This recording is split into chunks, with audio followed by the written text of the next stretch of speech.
Why, hello YouTube! Greetings from the LazyEyebrowReviewer to Part B of Stop Motion Review 86.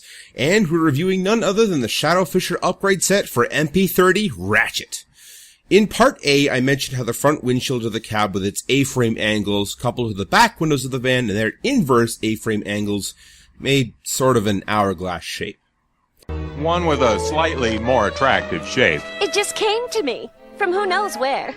Oh, so very feminine indeed. Well, a user by the name of Black Apple started fiddling with his copy of Ironhide and made this. Front fenders on the sides, wheels tucking into the lower back, and we all thought it looked great. A company called Transfusion liked the idea so much, they decided to offer that same modification in their own style, along with a new head, and that was slated for 2016 during the month of July. October. Or was it December? You know what? I'm like 95% sure it was March 2017. Okay, no, for real. Sometime in the summer of this year. Alright, we looked at the budget, and we think we can get it to you by the end of the year. Okay, how about a definite maybe for 2018? If nothing else... As you can see, there was a problem. Well, thankfully, Shadow Fisher just came literally out of nowhere with their own take of the upgrade, and it's about time. So let's start with how to install it. On the back, remove the 3 screws in the waist, just as you would if you were making the skirt removal modification, which, come to think of it, it's kind of what we're doing. Though rather than removing just the front fenders, we're replacing this whole sliding joint assembly. Make sure when you replace these that you get the front wheels on the right side, otherwise it won't line up when you're done. Put the waist back together and replace the screws, though be careful not to do so too tightly, otherwise you'll have issues transforming it, and we'll move on from there. So now that we replace the fenders and wheels with just wheels, we'll need to attach the new fenders to the front of the chest. To do that, take apart the chest area and put it in a semi-transformed state to make clearance for the windshield to go as far forward as possible. I recommend doing this next step one side at a time, because these 2 screws here keep the front bumper in place and we'll need to be taking them out. Use the provided screwdriver to take 1 screw out, and then take the corresponding fender and slide it into position. When it's close, ease the plastic in so that this peg will rest itself into the hole where the pin for the chest joint once traveled.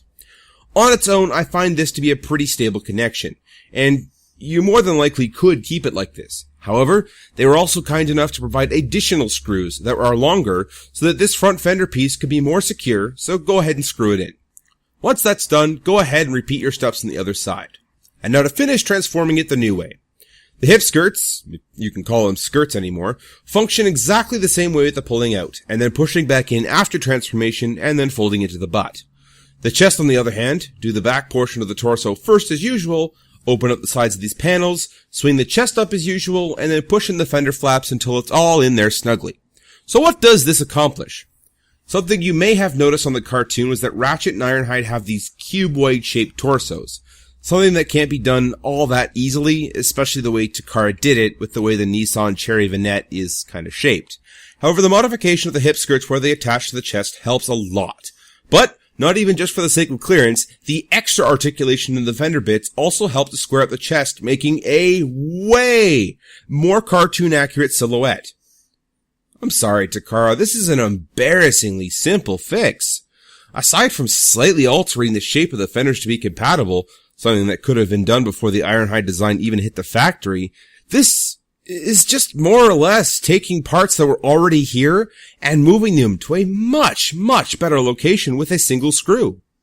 As for that tired old butt, it's a shame they weren't able to resolve the idea of putting the wheels up into the back to fill it out. Doing so without having them permanently fixed to the fenders would mean the waist rotation would be lost. So with functionality covered, how do I feel about the aesthetics of this upgrade? I stinking love it. They've done a beautiful job color matching the hip panels. It's not a perfect match, but it's pretty darn close. And if you have the Ironhide upgrade, the hip color matching is even better. The plastic quality of the fenders feel identical to what Ironhide and Ratchet came with. The paint apps are in the same place and line up like it came straight out of the factory. And the wheels and fenders themselves, you wouldn't even tell the difference. As for vehicle mode, the only difference is 1 more extra panel line. Considering how many are here versus how many people I've heard complain about them being here, I highly doubt anybody's going to mind considering how much of an improvement it makes to the robot. As for transformation and tolerances, you barely even notice a difference. I've already covered the changes, though I'll be going over the entirety of the new transformation start to finish in the Ironhide review. Otherwise, I just can't get enough of just how much this improves Masterpiece Ratchet and Ironhide. And thankfully, it's kinda cheap too at $20 a package for the upgrades. I can't recommend this enough. This looks way better, and it was such a necessary thing that they should have just had from the beginning. And although it kind of sucks that we do have to shell out more money to make it look like this, it is nice to have the option. This has been the Lazy Eyebrow Reviewer.